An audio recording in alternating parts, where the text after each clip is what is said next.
أعوذ بالله من الشيطان. إن الحمد لله نحمده ونستعينه ونستغفره ونستهديه ونعوذ بالله من شرور أنفسنا ومن سيئات أعمالنا.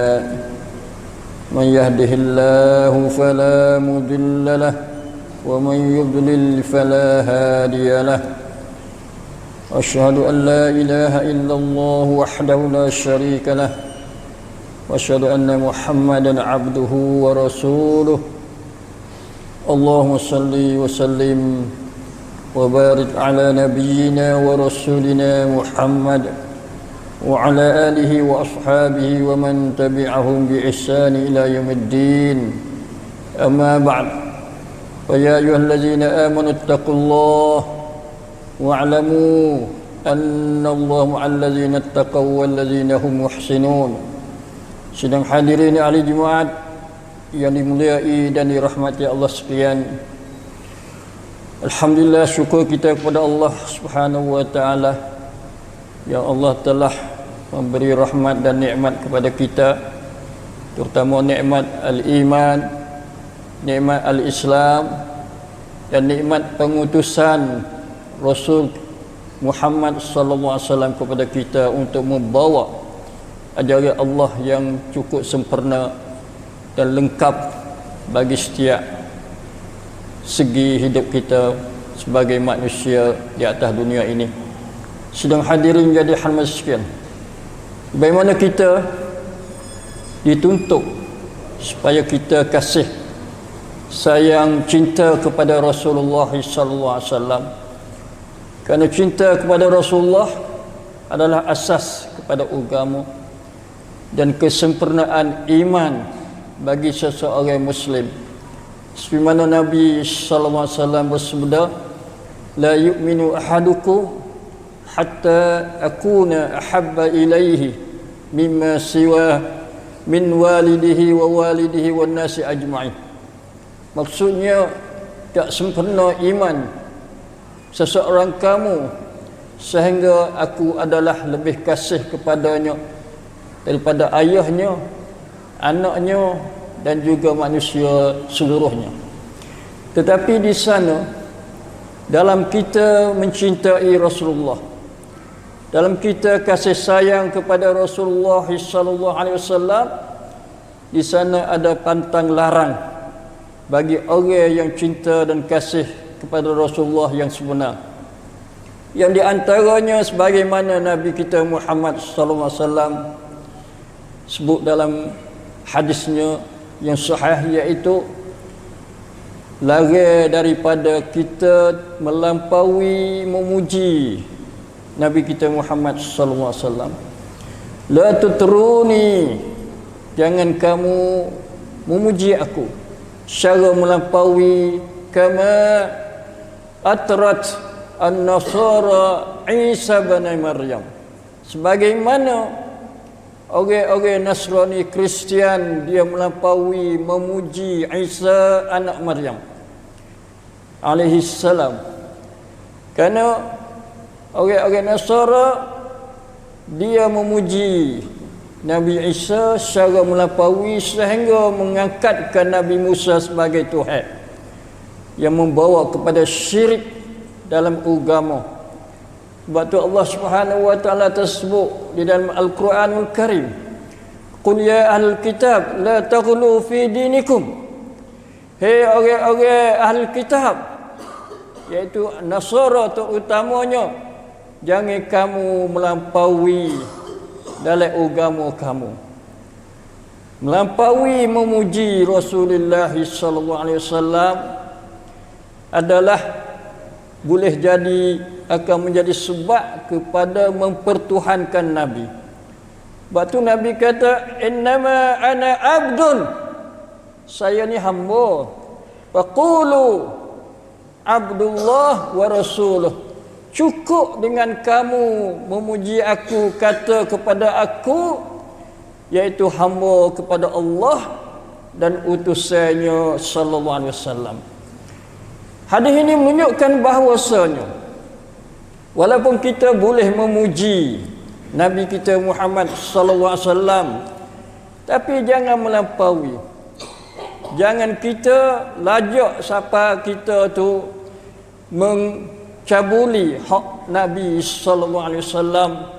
Kerana Nabi adalah seorang Nabi yang tawaduk, merendah diri, tidak mau mengangkat dirinya, walaupun Allah Subhanahu wa taala telah puji Nabi dalam berbagai-bagai bentuk, seperti Allah Subhanahu wa taala puji bahawa Nabi sallallahu alaihi wasallam, innaka la'ala khuluqin azim, sesungguhnya engkau hai Muhammad berada di atas agama yang mempunyai akhlak yang tinggi.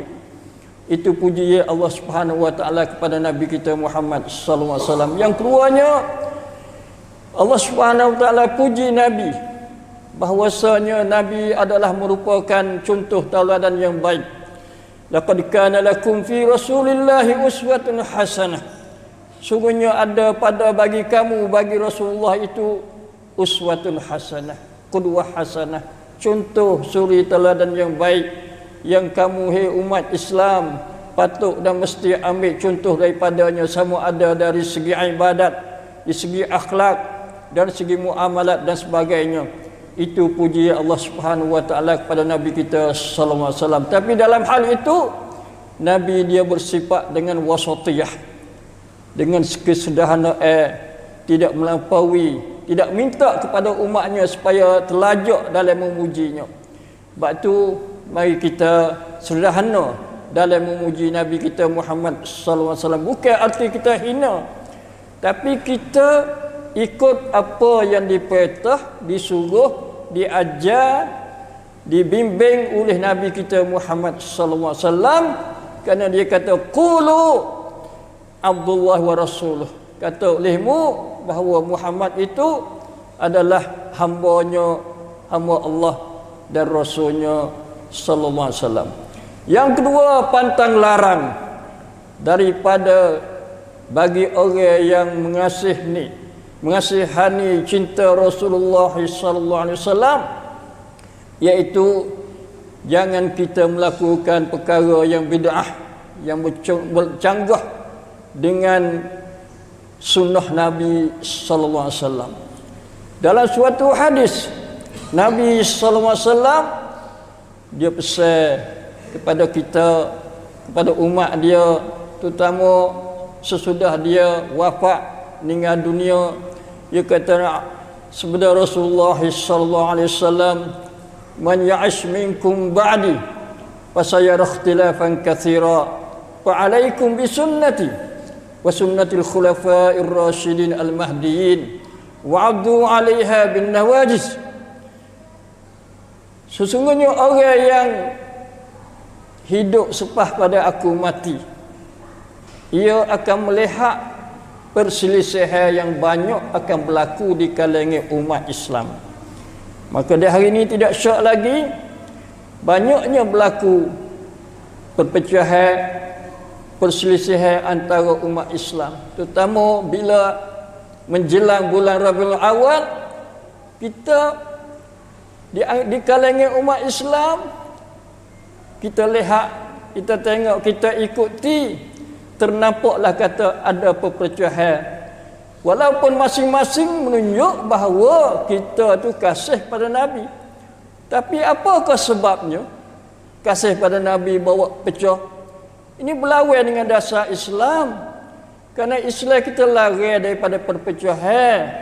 Allah Subhanahu wa taala dia pesan kepada kita, wala tanaza'u fatafshalu wa tazhabu rihukum wasbiru fa innallaha ma'as sabirin.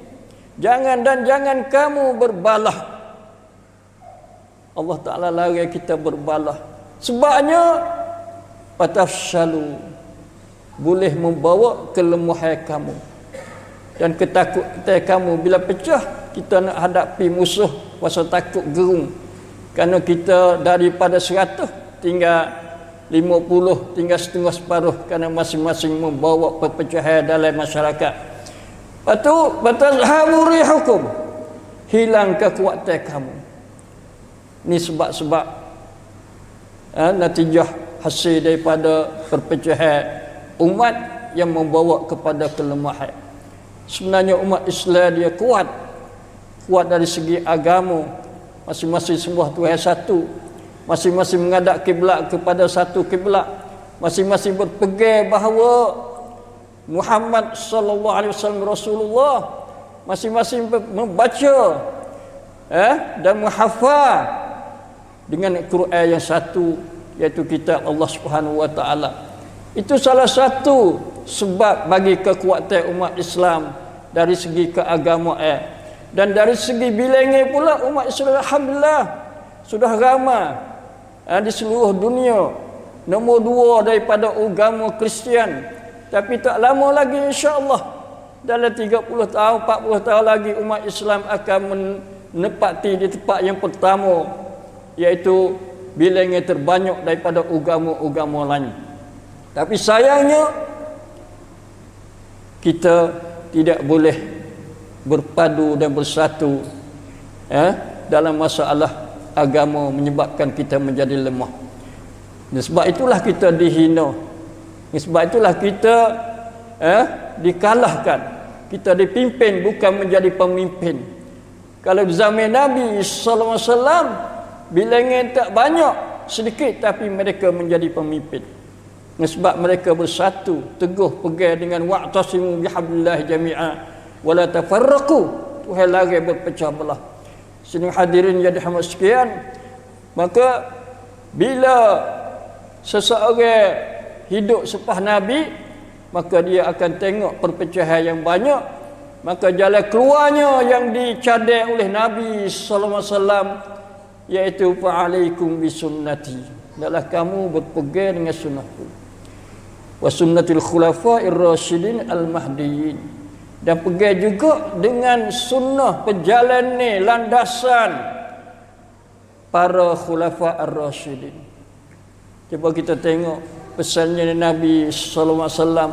Nabi dia tidak suruh pegang dengan hanya sunnah dia saja, tapi yang mana betul selaras dengan sunnah Nabi, seperti mana yang dibawa, dipegang, diamal oleh para khulafa' ar-rasyidin, maka Nabi juga suruh kita berpegang dengan sunnah mereka itu, kerana selaras dengan sunnah Nabi sallallahu alaihi wasallam.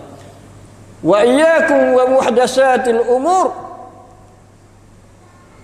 dan hendaklah kamu jauhi perkara-perkara yang reka-reka. Fa inna kullu muhdatsatin bid'ah, kerana tiap-tiap barang reka itu adalah bid'ah. Wa kullu bid'atin dalalah, dan tiap-tiap bid'ah itu membawa kepada kesesatan. Wa kullu dalalatin finnar, dan tiap-tiap dalalah kesesatan itu bawa kepada neraka. Na'udzubillah min zalik. Ini kita kena patah. Jangan duk buat perkara-perkara yang bercanggah berlawan dengan dasar Islam, yang tidak ada dalam agama. Kalau ada asah tak apa.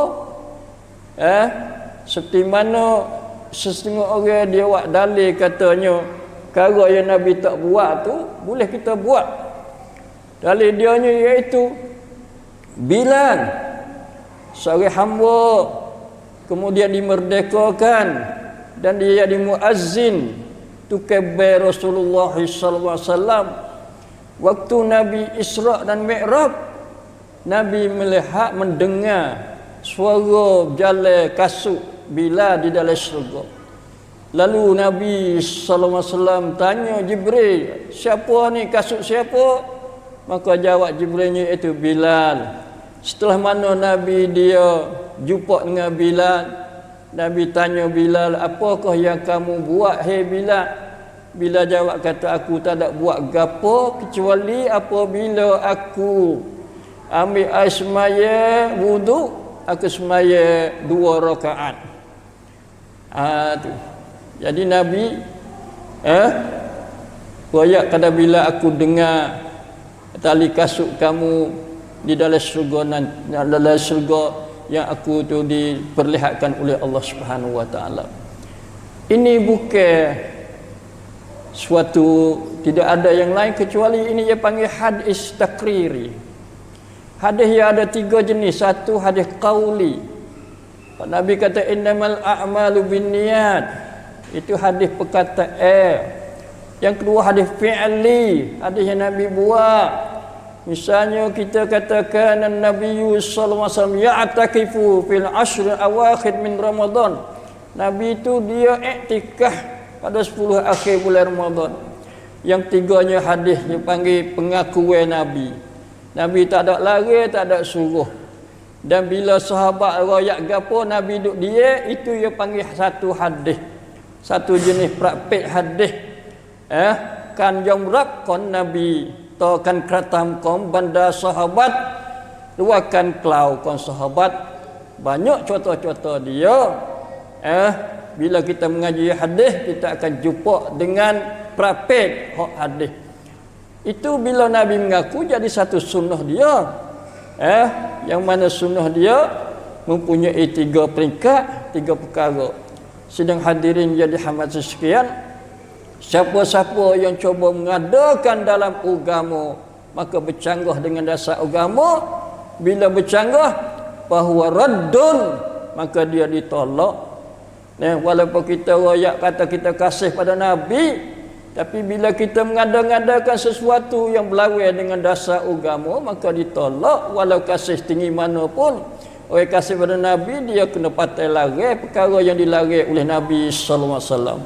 Yang ketiganya, patai larang yang besar juga bagi orang yang kasih cinta kepada Nabi sallallahu alaihi wasallam, iaitu orang yang membohong atas Nabi sallallahu alaihi wasallam.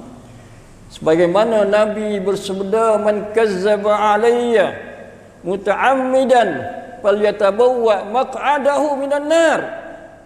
Siapa-siapa yang mendustakan atas aku secara sengaja, maka ambillah dia tempat duduknya dalam neraka. Bukan kecil.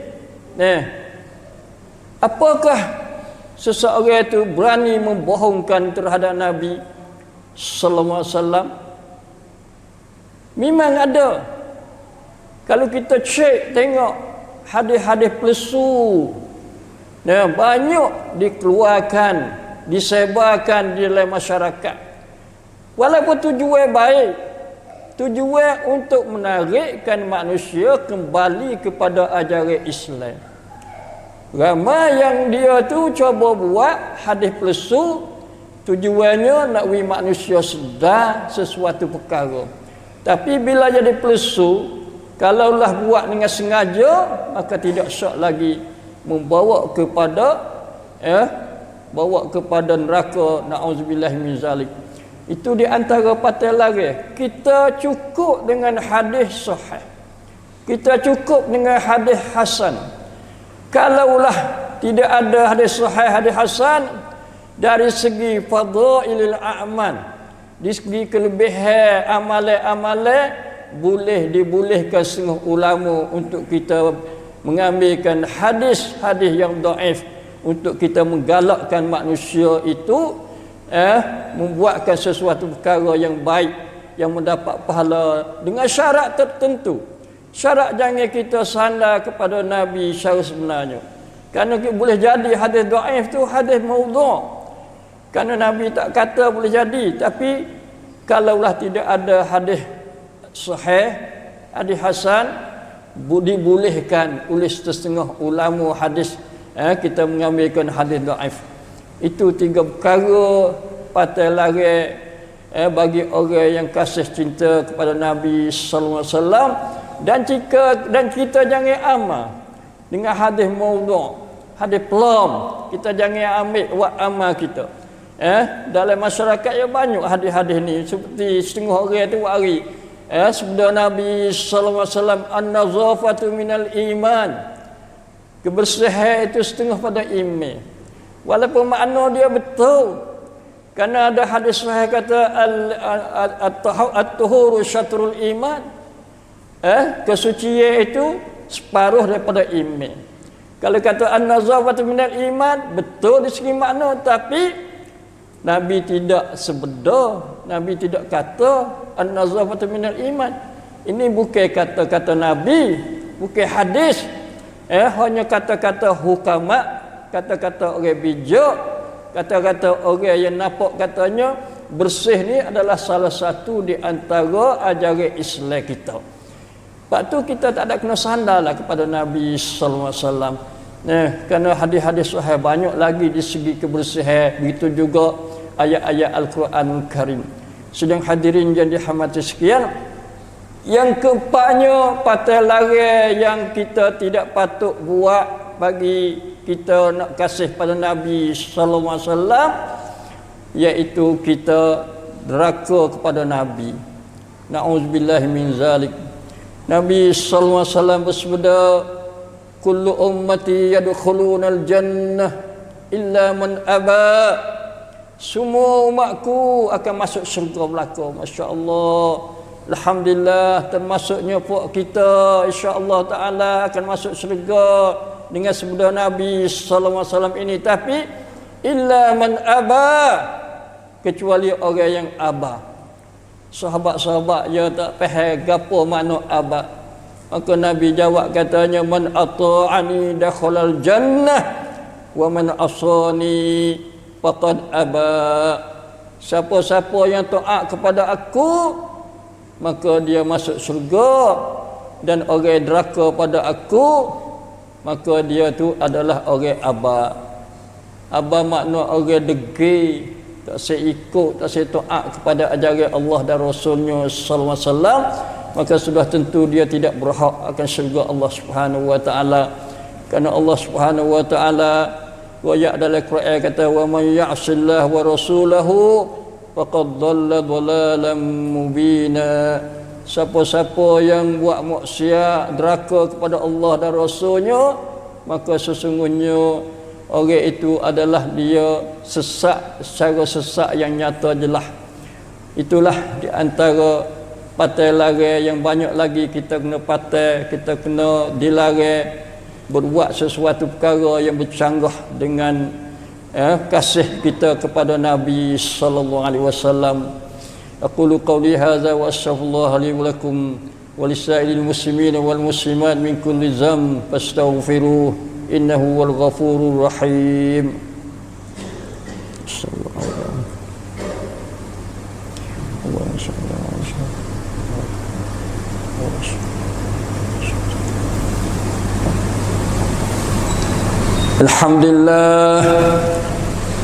Alhamdulillahilladzi arsala rasulahu bil huda wa dinil haqq liyuzhirahu 'ala ad-din kullih walau karihal musyrikun.